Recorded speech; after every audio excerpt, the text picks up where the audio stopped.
Most people believe they have a money problem. They say they need more income, more savings, more breathing room. And on the surface, that sounds accurate. But the diagnosis is incomplete. A money problem suggests scarcity of dollars. It suggests not enough coming in, not enough being held, not enough being managed correctly. So the solution becomes predictable. Work more, earn more, budget tighter, cut deeper. That advice isn't wrong, it's just narrow. Look at the pattern. Millions of people earn steady income. Millions of people budget carefully. Millions of people avoid reckless spending. And yet, they remain financially tight. If the problem were purely behavioral, the results would be more evenly distributed. If discipline alone solved it, consistency would guarantee stability. But consistency in effort does not guarantee expansion. That's the clue. A money problem assumes the issue is quantity. An access problem questions positioning. There is a difference between earning money and having access to what multiplies it. Most people are trained to earn. Very few are positioned to multiply. You are taught how to trade time. You are not taught how to acquire leverage. Time-based income is linear. Assets are exponential. Linear growth feels stable. Exponential growth changes trajectories. When you look at wealthy individuals, it rarely starts with higher effort. It starts with access. Access to ownership, access to capital, access to information networks, access to opportunities that compound. Without access, effort caps out. You can double your hours, you cannot double time. So when someone says, "I just need to make more money," they're often chasing a higher version of the same model. More hours, higher salary, bigger paycheck. But if the structure of income remains tied to time, the ceiling remains. This is where the misdiagnosis hurts, because it keeps you solving the wrong equation. You optimize income, but you never question exposure. Exposure to assets, exposure to compounding, exposure to systems that work while you're not working. Money earned is active. Money invested in ownership becomes autonomous. Autonomy is the difference. If every dollar you receive requires your presence, you don't have a multiplication engine. You have a treadmill. The treadmill pays, but it doesn't scale beyond your capacity. Most people are not broke because they are reckless. They are tight because they are structurally positioned outside leverage. Access determines leverage. Leverage determines scale. Without access, you grind. With access, you compound. That distinction is rarely taught clearly. Instead, the narrative stays behavioral. Budget better, negotiate salary, work harder. Those are tactical improvements. They do not automatically create structural access. You can improve performance inside a limited system and still remain limited. That is the misdiagnosis. Most people don't have a money problem. They have an access problem. And until that difference is understood, they will keep chasing more income instead of chasing entry into what multiplies it.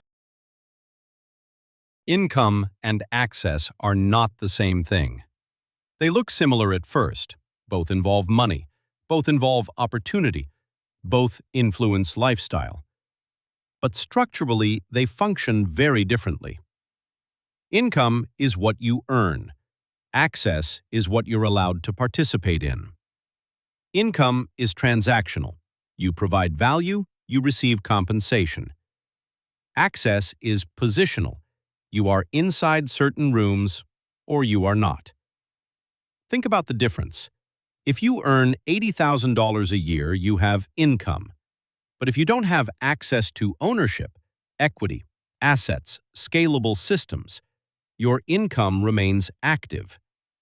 Active income requires you. It pauses when you pause. Access changes that equation. Access to ownership means your capital can operate independently of your time. When someone owns equity in a business, revenue can grow without their hours increasing. When someone owns appreciating assets, value can expand without daily labor. That is access. Most people are introduced to income early. Get a degree, get a job, increase your salary. Very few are introduced to structured ownership early, how to acquire equity, how to buy productive assets, how to use leverage strategically. So they chase income upgrades, better role, higher title, larger paycheck. But the model remains unchanged, time exchanged for money. Upgrading the same model does not transform the model. It only expands its limits slightly. Now consider access barriers. To invest meaningfully, you need surplus capital. To acquire assets, you need liquidity. To enter certain opportunities, you need connections or accreditation. Access is often gated, not always maliciously, but structurally. If you are operating paycheck to paycheck, surplus is minimal. If surplus is minimal, investment exposure is delayed. Delay reduces compounding time. Compounding time is the hidden variable. The earlier access begins, the greater the multiplier effect. Two individuals can earn similar incomes. One gains early access to ownership. The other remains purely income dependent. Over a decade, their trajectories separate. Not because one worked harder, because one compounded. Access determines whether your money stays linear or becomes multiplicative. Linear money sustains.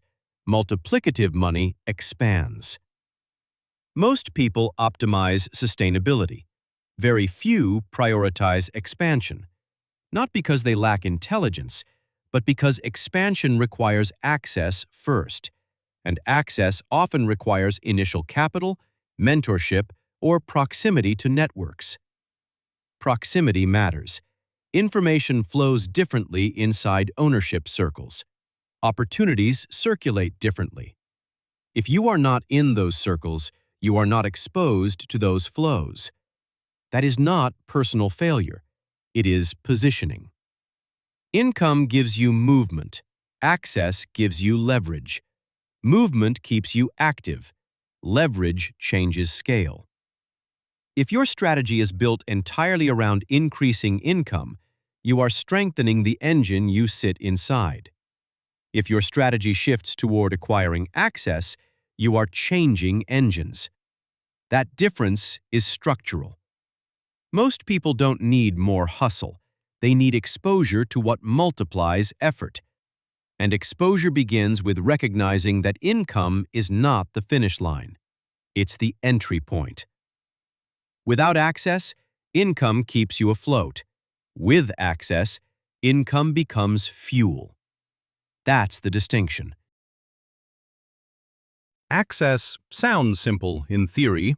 Buy assets, own equity, invest early. But ownership is not evenly distributed. It is layered, structured, often gate-kept.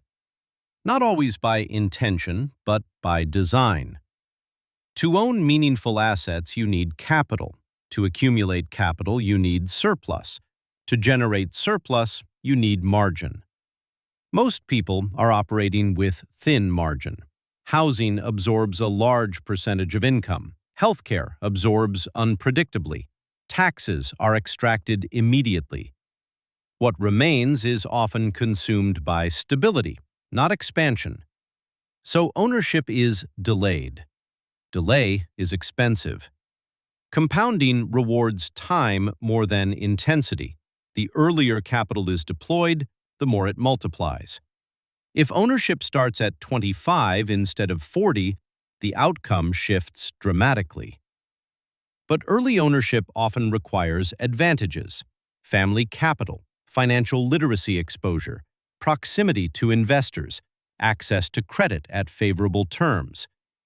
Those advantages are not universal. Credit itself is a gate. With strong credit and collateral, capital becomes cheaper. Without it, capital is expensive or unavailable. Cheap capital accelerates ownership. Expensive capital restricts it. This is how asymmetry forms quietly. One group compounds, another sustains. Over time, the gap widens, not because effort differs dramatically, because access does. Ownership also requires knowledge, understanding equity structures, risk allocation, tax positioning, market cycles. That knowledge is not always taught in standard education. Most people are trained to be productive. Very few are trained to be capital allocators. So even when income rises, ownership doesn't automatically follow. Spending scales with income, lifestyle expands, margin remains thin. And culturally, consumption is visible. Ownership is quiet. You see the car, you don't see the equity stake. You see the house, you don't see the portfolio allocation behind it.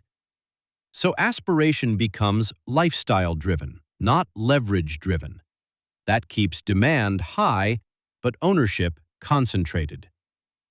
Ownership is not impossible, it's just not default. The default path is labor participation. Ownership requires deviation. Deviation requires awareness first. If you don't recognize that ownership is structurally advantaged, you won't prioritize entering it. You will continue refining income, negotiating salary, adding certifications.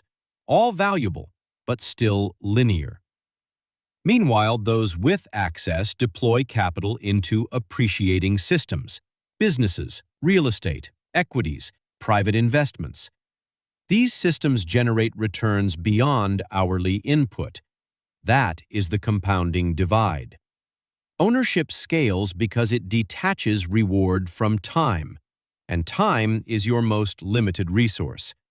If reward remains attached to time, your ceiling remains biological. Ownership breaks that ceiling. But entry is often restricted by capital, credit, knowledge, and network. Those are the gates. And most people were never shown where those gates are, let alone how to open them. This is not an argument for resentment. It is an argument for awareness. If ownership is gate-kept by surplus, literacy, and positioning, then the real objective isn't just earning more, it's engineering entry. Because without ownership, you remain outside the multiplier. And outside the multiplier, income alone rarely changes trajectory. Pause for a second. If you're still listening, it's probably because this didn't feel exaggerated. That's intentional.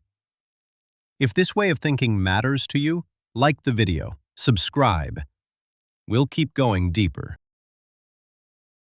The default response to financial pressure is effort. Work longer, add a second stream, take overtime, upgrade skills. Effort feels productive. It feels responsible. And in the short term, it works. Income increases, cash flow improves, stress eases slightly. But effort does not automatically create access. If your additional income is still tied to time, you have expanded capacity. You have not changed structure. There's a difference between scaling effort and scaling position. Scaling effort increases output. Scaling position changes exposure. If you earn more, but your expenses rise proportionally, if lifestyle expands alongside income, if surplus never becomes consistent, ownership remains delayed. Effort solves income shortages. It does not solve leverage shortages. Leverage requires surplus deployed intentionally, not just money earned. Access is not purchased with exhaustion. It is purchased with positioning. Positioning requires space. Space requires margin. Margin is difficult to create when income is consumed by obligations, housing, insurance, taxes, debt service. So effort cycles back into stability instead of expansion. This is why many high earners still feel constrained. Their income is impressive, but their access remains limited. Because access depends on what you control, not just what you earn. Control over equity, control over capital allocation, control over productive systems. If your financial life revolves entirely around earned income, you are optimizing participation, not ownership. Participation sustains the system. Ownership benefits from it. Effort improves your standing inside the participation lane, but it does not move you into the ownership lane automatically. That transition requires deliberate shifts, reducing lifestyle inflation, creating deployable capital, studying asset classes, building proximity to capital networks. These are strategic behaviors, not just harder behaviors. Hard work without leverage plateaus. Hard work with leverage compounds. Most people are taught the first. Very few are guided into the second. So they double down on effort. They refine resumes. They negotiate promotions. They optimize productivity. All valuable, but still dependent on permission. Permission from employers, permission from markets, permission from economic cycles. Ownership reduces dependency on permission, because ownership creates optionality. Optionality changes power dynamics.